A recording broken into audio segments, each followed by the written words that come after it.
அப்படியா? சரி, முதல் உத்தரவு ஈரோடு இல்லை. ஈரோடு பக்கம் வந்து பாருங்க. ஈரோடு இருந்து யாரும் வந்துருங்க. அப்படியா? ஒரு குழந்தை மட்டும் ஆண் மகனை என்னை தனியா பார்க்க வந்தது.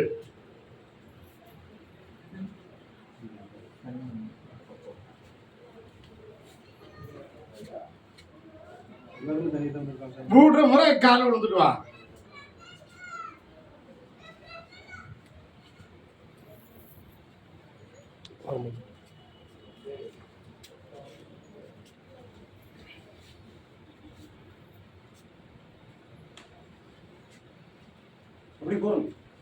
அவருடைய கட்டுமலைக்கு போனேன்.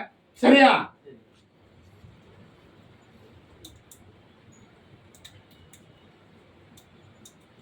அப்படியா?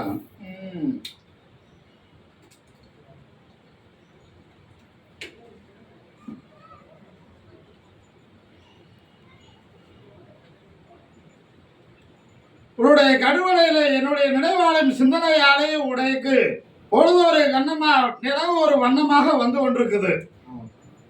கருதாவிய பாகனம் என்பது உன்னுடைய ஆசை. கடவுளை தோன்றியது நினைவாலையும் சிந்தனையாலையும் தோன்றுகிறது அப்படின்ற ஒரு ஏக்கம் சிந்தனை உள்ளத்துல. உன்னுடைய தாயாரிடம் சொல்லினாய், கருத்தாவியை நான் போய் பார்த்துட்டு வரணும் என்று. இப்ப உனக்கு கல்வி செல்வத்தையும் பொருளாதார செல்வத்தையும் அள்ளி தரணும், வாழ்க்கைக்கு மாற்றத்தை ஏற்படுத்தி தரணும், உன்னுடைய தாய் செய்யற வேலைக்கு தொழிலுக்கு மாற்றத்தை ஏற்படுத்தி தரணும்னு சொன்னேன். அதே போல இன்னும் ஒரு உயர்வை வாங்கி தரணும் என்பது உன் ஆசை. கால் எடுத்துட்டு வா.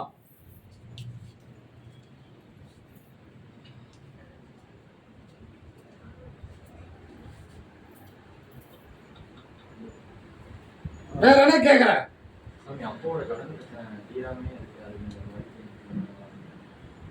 அப்படி என்பது உன் ஆசை. அதை தீர்த்து தரணும். என்னுடைய கனியை கொண்டு போய் உன் வீட்டை பூஜாரியில வைத்து மஞ்சள் சந்தனம் பூசி என்னை நினைத்து கும்பிடணும். புரியுதா? இதுல 3வது நாள் வியாழக்கிழமை வந்து என்னை தனியா சந்திக்கலாம். அப்பொழுது பேசுற ஒரு பொருளாதாரத்தை ஒரு இடத்துல கொடுத்து இழந்துட்டேன், அதை வாங்கி தந்துற, மீண்டும் கொடுத்துற, கவலைப்பட வேண்டாம். இது முக்கால் சத்தியம். வேற என்ன கேக்குற?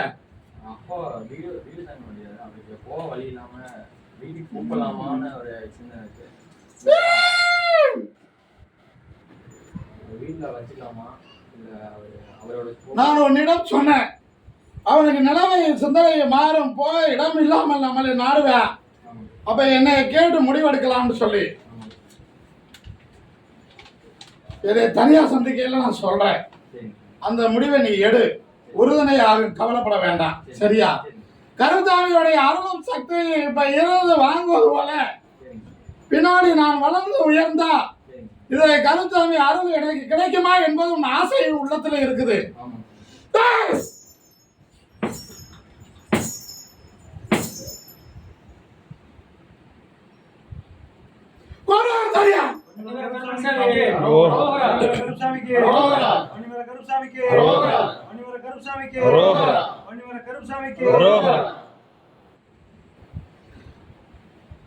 எப்பொழுதும் கூட இருப்பேன், அள்ளி தருவேன்.